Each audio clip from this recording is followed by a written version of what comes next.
Photo എടുത്ത് നടക്കുമ്പോൾ പെട്ടെന്ന് ഇയാൾ ഒരു സ്ത്രീയെ കണ്ടു. ഇയാളെ കണ്ട ഉടനെ ആ സ്ത്രീയും അങ്ങ് സ്റ്റണ്ടായിട്ട് അങ്ങ് നിൽക്കുകയാണ്, ഇയാളെ തന്നെ നോക്കിക്കൊണ്ട്. ഇയാളും ആപ്പാടെ അങ്ങ് ഫ്രീസ് ചെയ്തു. അപ്പോൾ പിന്നെ ഇയാൾക്ക് കുറേ നേരത്തേക്ക് സ്ഥലകാല ബോധം പോലും ഉണ്ടായിരുന്നില്ല. Have you met your twin flame? Twin ഫ്ലെയിമിനെ കുറിച്ചുള്ള യൂട്യൂബ് ഷോർട്ടുകളിലും ഇൻസ്റ്റാഗ്രാം റീലുകളിലുമൊക്കെ നമ്മൾ സ്ഥിരം കേൾക്കുന്ന ഒരു ചോദ്യമാണിത്.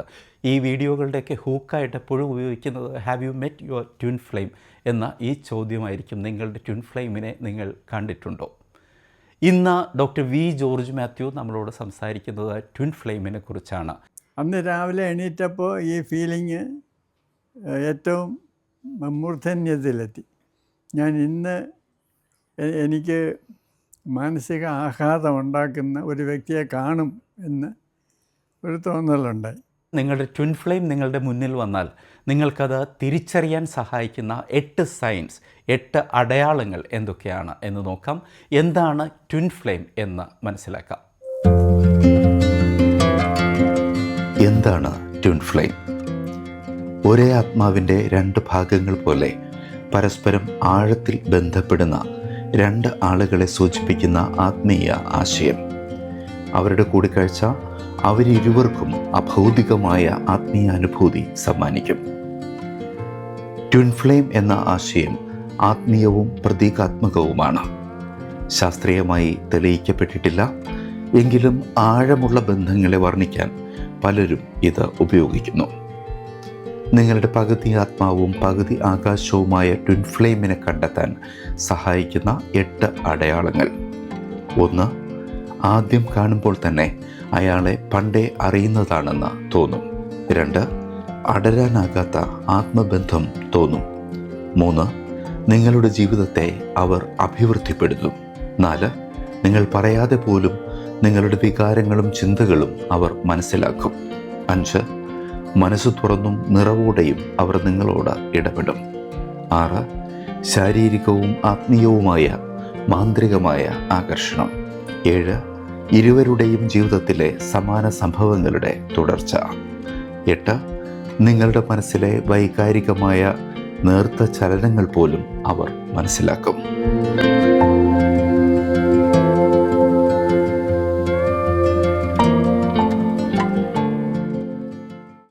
സാർ, ഇപ്പോഴ യങ്സ്റ്റേഴ്സിനിടയ്ക്ക് വളരെ താല്പര്യമുള്ള ഒരു വിഷയമാണ് ഈ ട്വിൻ ഫ്ലെയിം എന്നുള്ളൊരു കോൺസെപ്റ്റ്. എന്താണ് സാറിന് അതിനെക്കുറിച്ചുള്ള ഒരു കാഴ്ചപ്പാട്? ട്വിൻ ഫ്ലെയിം എന്നുള്ള ഒരു കൺസെപ്റ്റ് തുടങ്ങിയത് ഈ ഗ്രീക്കുകാരെന്നാണ് എൻ്റെ ഓർമ്മ. അതായത് ദൈവം മനുഷ്യനെ സൃഷ്ടിച്ചു എന്നാണ് അവർ പറയുന്നത്. അപ്പോൾ ദൈവം മനുഷ്യനെ സൃഷ്ടിച്ചപ്പോൾ പേഴ്സായിട്ടാണ് സൃഷ്ടിച്ചത് എന്നാണ് അവരുടെ വിശ്വാസം. അതായത് ഒരാണും ഒരു പെണ്ണും. അപ്പോൾ ഈ നമ്മൾ സാധാരണ കല്യാണം കഴിക്കുമ്പോൾ ഈ നമ്മളുടെ ആ പേരിനെ കിട്ടണമെന്നില്ല. അപ്പോൾ അത് ആ മാരേജ് സക്സസ്ഫുൾ ആകണമെന്നില്ല. കാരണം അത് ഈ ദൈവം സൃഷ്ടിച്ച പേരല്ല. പിന്നെ അപൂർവമായിട്ട് നമുക്ക് ദൈവം സൃഷ്ടിച്ച ആ പേരിൽ നമ്മുടെ കൂടെ സൃഷ്ടിക്കപ്പെട്ട ആളിനെ പേരായിട്ട് കിട്ടുകയാണെങ്കിൽ, ഭാര്യയോ ഭർത്താവായിട്ട് കിട്ടുകയാണെങ്കിൽ അത് വളരെ ഹാർമോണിയസ് ആയിട്ടുള്ള മാരേജ് ആയിരിക്കും. അപ്പോൾ നമ്മളുടെ പേരിന് വേണ്ടിയുള്ള ഒരു സെർച്ചിലാണ് നമുക്ക് പലപ്പോഴും അത് കിട്ടാതെ വരികയും വേറൊരു നമ്മളുടെ ക്രിയേറ്റഡ് പേരല്ലാത്തൊരു വ്യക്തിയെ കല്യാണം കഴിക്കേണ്ടി വരികയും ചെയ്യുന്നു. അപ്പോൾ ഈ ട്വിൻ ഫ്ലെയിം എന്ന് പറയുന്നത് ഈ സൃഷ്ടി സമയത്ത് നമ്മളുടെ പേരായിട്ട് സൃഷ്ടിക്കപ്പെട്ട ആളെ കല്യാണം കഴിക്കാൻ സാധിക്കുമ്പോഴാണ് അത് ശരിയായിട്ടുള്ള 2 ഫ്ലെയിമും കൂടെ ഒന്നാകുന്ന ഒരു അവസ്ഥ കിട്ടുന്നതെന്നാണ് അവരുടെ വിശ്വാസം. പക്ഷേ എനിക്കിതിനോട് വലിയ യോജിപ്പില്ല. കാരണം അങ്ങനെ പേരായിട്ടാണ് ദൈവം സൃഷ്ടിക്കുന്നതെങ്കിൽ പട്ടികളെയൊക്കെ അങ്ങനെ ആയിരിക്കണം, പൂച്ചകളെ അങ്ങനെ ആയിരിക്കണം. പിന്നെ ഈ മരങ്ങളെ എങ്ങനെയായിരിക്കണം. ചുരുക്കം ചില മരങ്ങളിലെ മെയിലും ഫീമെയിലും ഉള്ളൂ. ഇപ്പോൾ പപ്പ ചെടിയാണെങ്കിൽ മെയിലും ഫീമെയിലും ഉണ്ട്. അങ്ങനെ അപൂർവം ചില മരങ്ങളിലെ ഇങ്ങനെ മെയിലും ഫീമെയിലും ഉള്ളൂ. പിന്നെ ഈ മിക്ക മാമൽസിലും മെയിലും ഫീമെയിലും ഉണ്ട്. അപ്പോൾ ദൈവം മനുഷ്യന് മാത്രം ഒരു പ്രത്യേക ഒരു ട്വിൻ ഫ്ലെയിമായിട്ട് പെയർ ആയിട്ട് ക്രിയേറ്റ് ചെയ്യേണ്ട കാര്യമില്ല. അപ്പോൾ ഇതിനുമെല്ലാം ഇത് വേണം.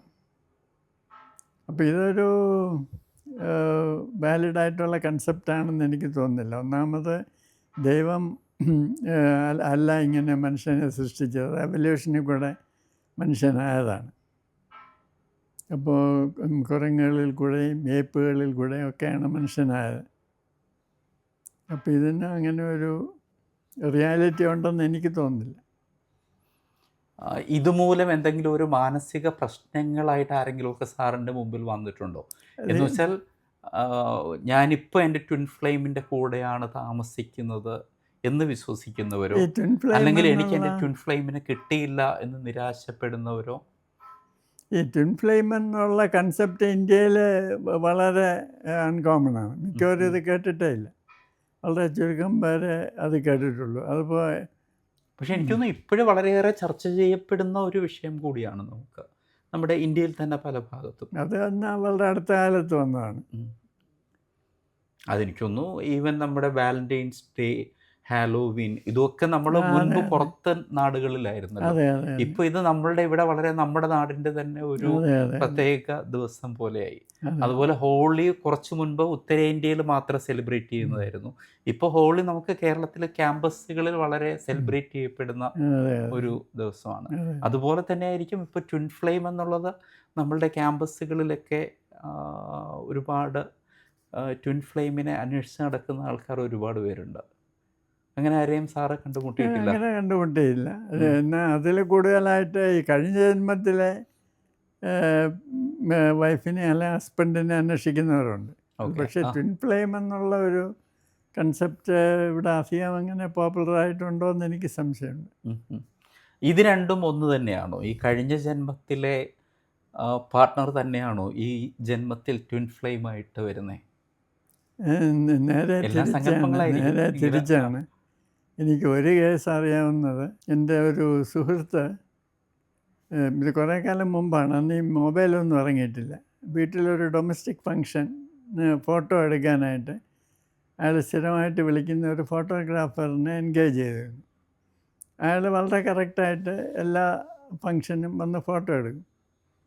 പക്ഷേ വീട്ടിലൊരു പ്രധാന ഫങ്ഷൻ നടക്കുമ്പോൾ ഇയാൾ വരാമെന്ന് പറഞ്ഞിരുന്നു, പക്ഷേ വന്നില്ല. എന്നെ വിളിച്ച് പറയുന്നുമില്ല ഞാൻ വരത്തില്ലെന്ന്. പിറ്റേ ദിവസം അയാൾ വിളിച്ച് പറഞ്ഞു, എനിക്ക് വലിയൊരു മാനസിക ആഘാതം ഉണ്ടായി, അതുകൊണ്ട് ഞാൻ എല്ലാം മറന്നുപോയി, എനിക്ക് താങ്കളുടെ വീട്ടിൽ ഒരു അപ്പോയിൻമെൻ്റ് ഉണ്ടെന്ന കാര്യം പോലും ഓർക്കാൻ കഴിഞ്ഞില്ല. അപ്പോൾ ഇയാൾ ചോദിച്ചു, എന്താണ് തൻ്റെ മനസ്സിന് പറ്റിയ ആഘാതം? അപ്പോൾ പറഞ്ഞ്, കഴിഞ്ഞ ജന്മത്തിൽ എൻ്റെ ഭാര്യയെ കണ്ടു. അപ്പോൾ പറഞ്ഞു, അതുകൊണ്ട് താങ്കൾ സന്തോഷിക്കുകയല്ലേ വേണ്ടത്, അപ്പോൾ താങ്കൾ എന്തുകൊണ്ടാണ് ഭാര്യയെ കണ്ടതുകൊണ്ട് വരാതിരുന്നത്?